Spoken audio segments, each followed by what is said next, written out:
Now I know what Jonah feels like, stuck in the body of the whale. Hi guys, welcome back. Scatlink here, and we are off for more of Legend of Zelda Ocarina of Time. In the last episode, we caught that bloody fish in the... fishing hole at Lake Hylia. I forgot he was there when I was doing my intro.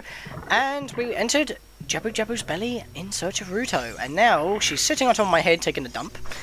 And we are going to pretty much finish off this area if we have the time. These bloody things are annoying, but I use Ruto to take her out most of the time because it's just easier. Why can I not press up in order to scan them with Navi? I don't know why, I just cannot seem to do so. That one I can. It's a tail Parasiran. I don't know what they are, and if they touch you, or if you whack them with your sword, they're going to electrify you, and I'm having a real bad time. If you hit their heads, however, you'll be able to kill them without taking any damage, but I just normally chuck Ruto. That was really odd that I couldn't target and scan them. See? I can't scan them. Navi's not giving me any information. Now she is. That was weird. I might be bugging out or something. But yeah, anyway. In this episode, we're going to try and get through this dungeon as much as possible. I am really getting my ass handed to me right now. I'm just going to move on. We've got these weird... Wait, what the hell is that? Oh, it's coming out of the ground. Okay. So...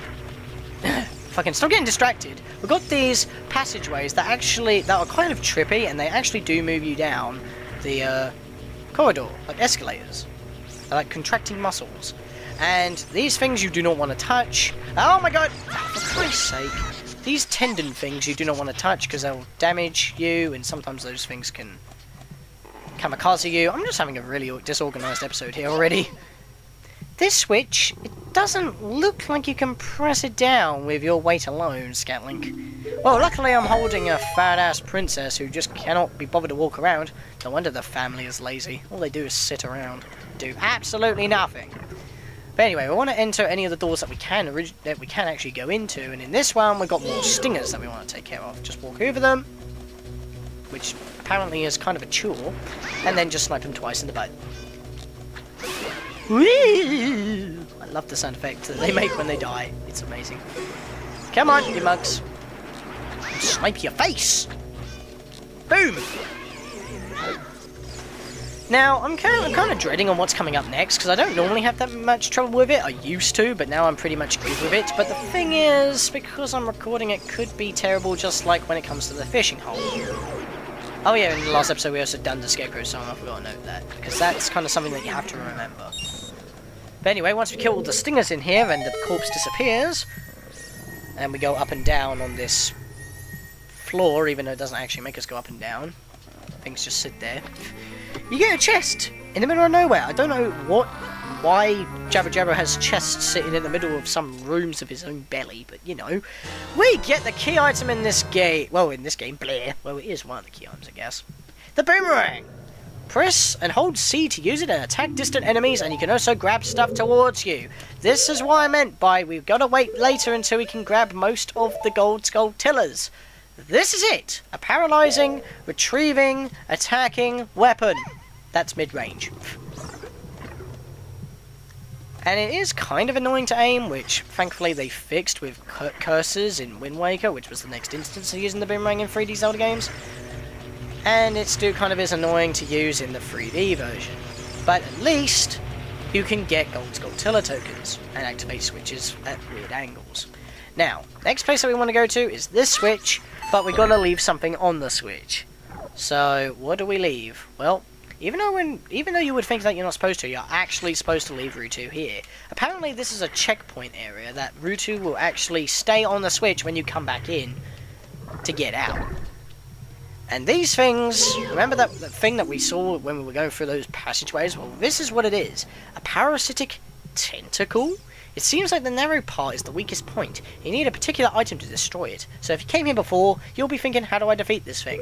Well, if you did what I did, you already have the item. It's the Boomerang you need. Keep your... Wow. I never get hit by these things, and the first thing I don't even get him and he hits me. Basically, you just want to go slalom style here. You want to go forward, chuck your Boomerang, head backwards, and the Boomerang should hit its weak spot. Like this. Obviously you don't want to touch it because you'll get electrocuted and sent back because due to its mass size and inertia, I guess.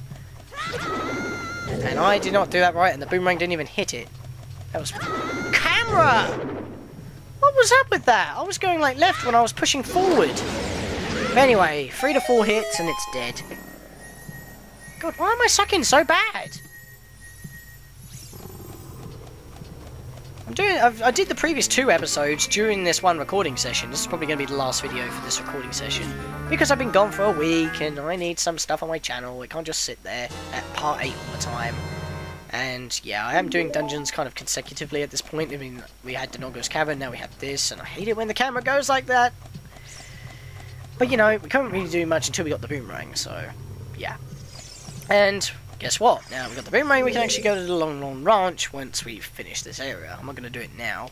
How inconsiderate! How can you leave me behind? If you're a man, act like one. Take responsibility! Hey woman, you're a princess, you gotta take responsibility. You're making your dad worry over you. Wait. And other things. So, yeah. The red slimy thing is gone. Must have been because you cut the red tail, which you originally called the Parasitic Tentacle. Well, that worked with the other ones too, so that's kind of the gimmick for this dungeon. You gotta defeat one enemy, and pretty much all the other slimy things that generate it will disappear. And if you remember in the main room, there was a blue one that was blocking the area. And pretty much that means that in that one spot, we're gonna have to kill the blue one around here in order to get into that one spot. In the main room. Where we found Princess Ruto. Anyway, in this room, we've got a time limit, and pretty much you gotta kill all the enemies in this room. And thank God that thing dropped some hearts. I was starting to run low. You just need to kill all the bubbles, and that'll work just as well. Just walk into them. It saves a lot of time, and if you're lucky, you'll get some hearts. If you're low on health, try and slash them. Kind of annoying to slash sometimes, though, but of course, anything will pop them. Now, actually, I don't think Deku sticks or Deku seeds will pop it. So, hey, more hearts. I need that. Awesome sauce. I'm back to full health. Makes up for all the cocking up I did in the previous 2 episodes. Well, at the end of the previous episode, I guess. I don't know. Compass, whoopity-dee, we can now see where we are on the map. I'm going to get everything anyway, so it's not really that big of an issue. There is no hidden rooms in here, so that's pretty good as well, I guess. It's just kind of linear. We just got to remember to go back to that one room when we're ready. Hate these bloody things. And the funny thing is, you never hear of them again. I mean, I guess you could say that Twin Mold from Majora's Mask, that's one of the enemies, is pretty much related to those enemies, or pretty much like a larger model, because you have to hit their heads, and they pretty much move in the exact same way, so I don't know. Anyway, we've got to kill this indigo one. Okay, I was wrong, it's the green one that you kill last, not the blue one, excuse me. Come on! And the Boomerang didn't hit it. What the hell? That seems to be happening quite a lot. Boomerang! Do your job! I'm targeting. Thank you! That's how you do it. Except for the 2 misses that I had there. And you don't get anything in this room, just the way to progress to the green one that we got to kill in order to progress. So, progression for progression. Where is the green one? It's in the only corridor that you haven't been down in yet, which was the main one. I really hate this corridor in Master Quest because a Lizarphos drops out in the middle of nowhere, and I'm like, how do you drop through the ceiling of a beast? Did you go through his blowhole if he even has one? But in this room, you got a lot of berries to take care of. But don't worry, you got the Boomerang! That's how you kill them! Without getting electrified or wasting Deku sticks. So take them all out first, because they're just going to stalk you until they're dead.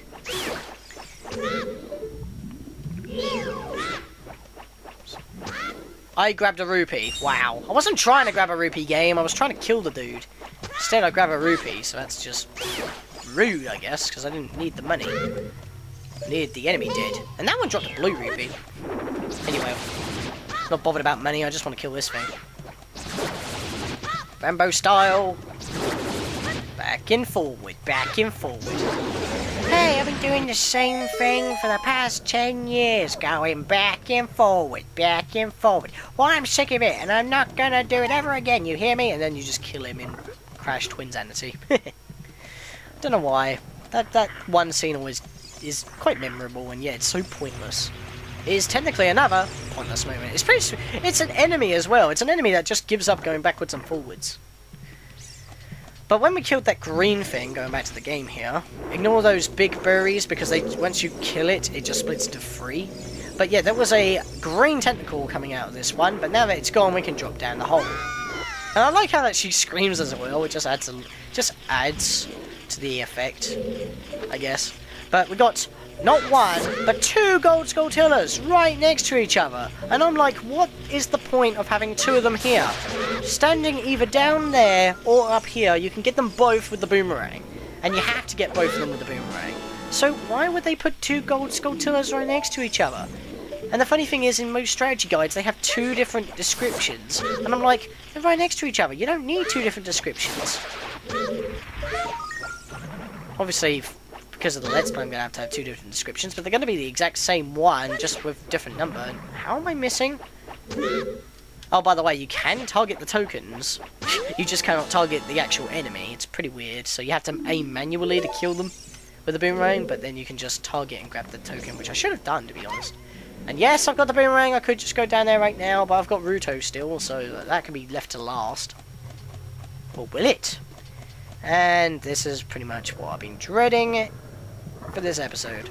I knew this was going to be coming. Oh my god, it's the last spiritual stone! That's it! That's what I've been looking for! Throw me up there, onto the platform! And no, you cannot climb onto that platform. It's, for some bloody reason, it's too high for you to climb up.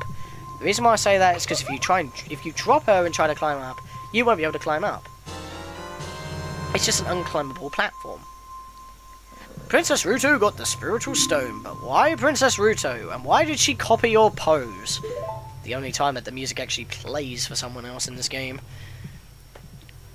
Ah, now I understand where that reused source material came for the Andrew Keefe quest in Majora's Mask.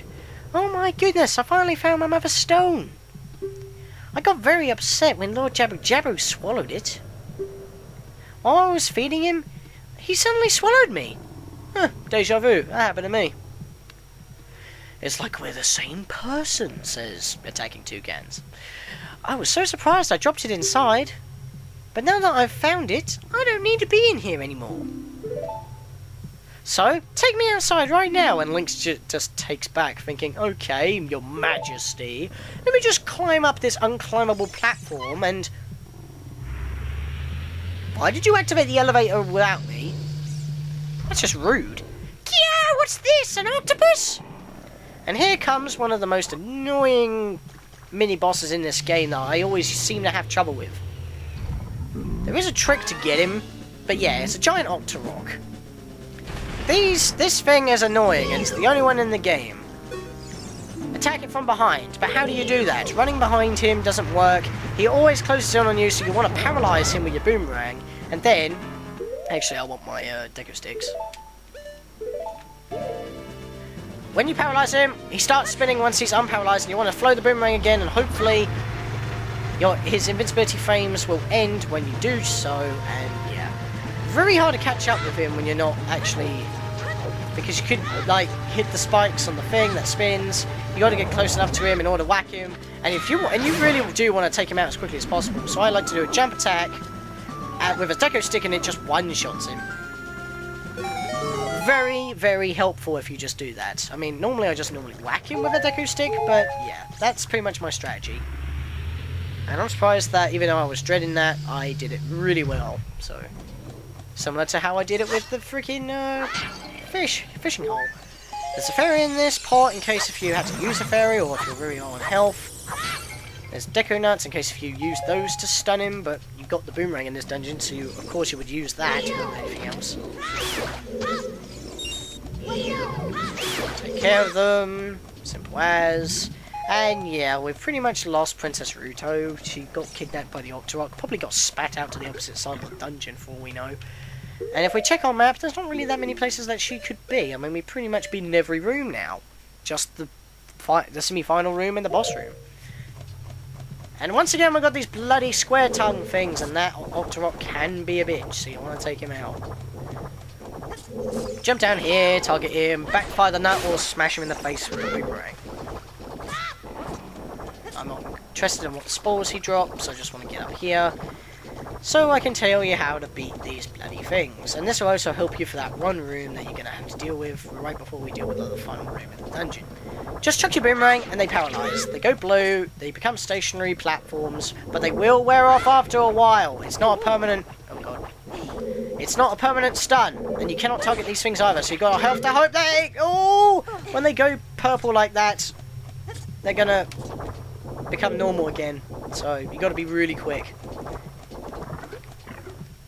Ooh. And if they become normal again when you're on top of them, you gotta go flying in a random direction. I'm not kidding. And sometimes you can get comboed by landing from one and then hitting the other, and that's just even worse.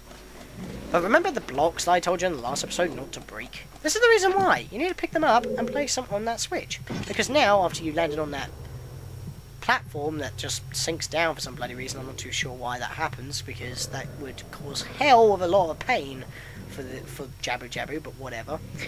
Yeah. We can now do that, but before we do that... I'm saying do a lot. We want to go back to that room with the other platform that we couldn't do at the beginning of the dungeon when we were talking to Ruto. And because it's all fleshy, of course, we don't take full damage. Oh god. I dodged that well. It's because Dazzle Impact lag is not happening. I mean, it's like my Dazzle's like adapted. Or maybe it's because I just turned it on and didn't do my usual... oh god! That was close. And there we go. That's pretty much all there is on the opposite side of here. It's just a bunch of money, fairies, like a restock unit, I guess, but it's a little bit of trouble. But now that I've showed you what's in this room, which is not exactly that interesting, we can now go back to the other room. I'll meet you back there because you don't want to see me climb this wall for 10 minutes. Oh, come on! That's not fair! Get out of my camera, you mug. You know what? Just revenge is sweet.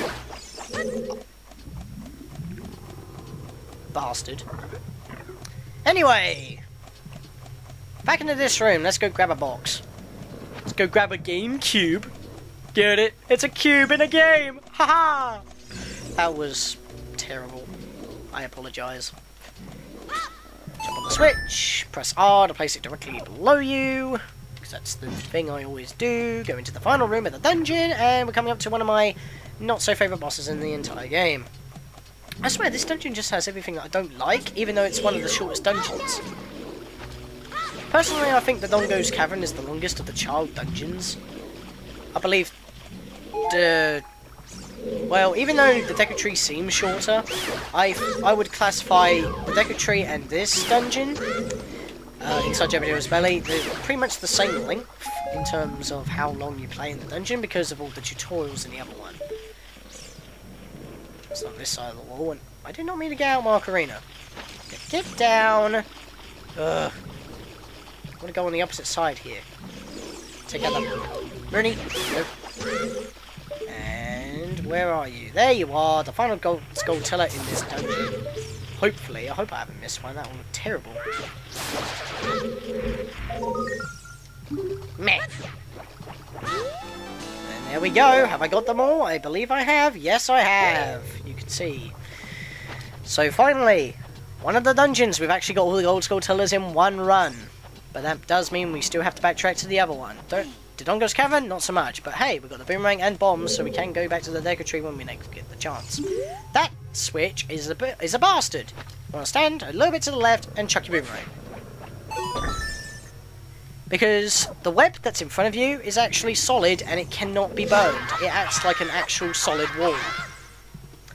Why would you use a web as a solid wall? I would have no clue, to be perfectly honest, but that's the thing, so just deal with it. And after you hit that switch, that pretty much counts as the boss key for this dungeon because you are allowed to go into the dungeon, the boss room.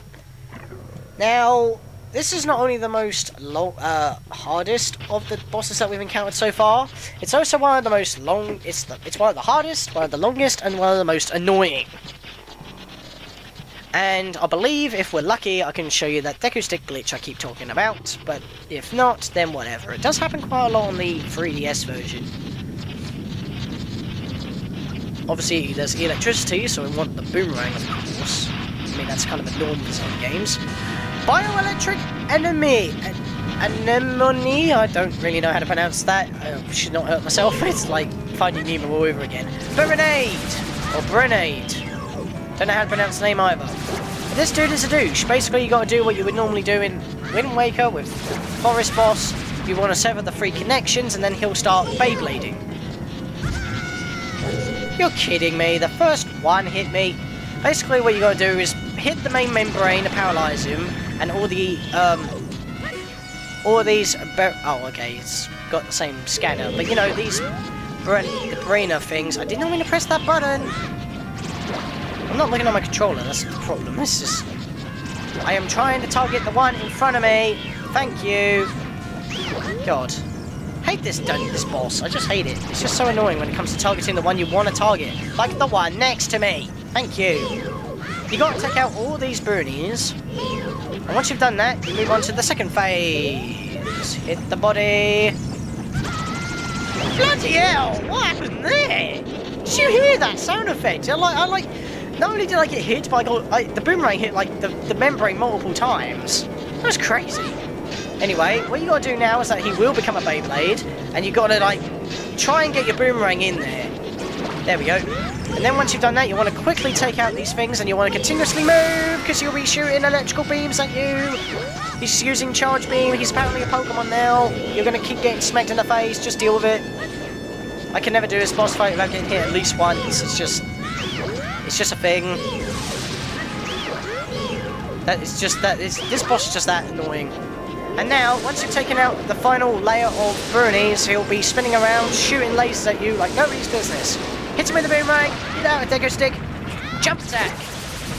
The glitch did not work. And when it does, it's normally annoying anyway, because once you hit him once with a Deco Stick with a jump attack, or not, he'll do this, and then he'll come back out of the ground, and you just got to do the same thing again until he's dead. Didn't happen. Trying to do the glitch at the same time. I should really focus on the boss, but you know, I'm dealing damage, so whatever. Dude! There was a wall in the way, of course, so I had to go back on myself.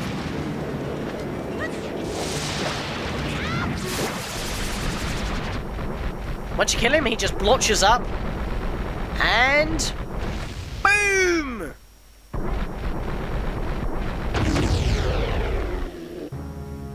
Gruesome, eh? I never kill him in this corner, actually. But anyway, that's Brenade. One of the more annoying bosses of this game. There are a few more, but he's the first annoying one you come across. Heart container, totally refill my health. There's a lot of pots around, so don't worry if you do take too much damage, because all of them contain hearts. And if you have too low health, sometimes they give you 3. The game's just that generous. And oh, Ruto! How did you get here? She must have got eaten by the thing. You're late. What took you so long? You're useless. I was just lonely, that's all. Just a little. But why is she blushing? And the funny thing is not only the view, but the pose that they're in when they're going up. Girl, boy. Innuendos! But I'm not going to make an innuendo count, because the game pretty much does it for me on this one. Of course that's going to make you jump. The first thing you see when you return to the world is a fish lady right in front of your face. That is naked. Of course it's going to make you walk back off a ledge and make you drop into a puddle of water. And the way she swims up to you is quite seductive. You looked cool. Cooler than I thought you would anyway. Just a little. Well anyway, you saved me, so I guess I'll reward you. What do you wish? Just tell me. I want the spiritual stone. You mean the spiritual stone of water, Zora's sapphire, don't you? My mother gave it to me, and said I should give it only to the man who will be my husband. You could call it the Zora's engagement ring. Well, considering that she's obviously a young Zora that apparently has boobs and is swimming quite seductively in front of Link, and staring in his eyes with those loving eyes, and yet Link knows nothing of marriage, he's going to kick himself later on in the game. Just believe me on that one. I'll give you my most precious possession, Zora's sapphire.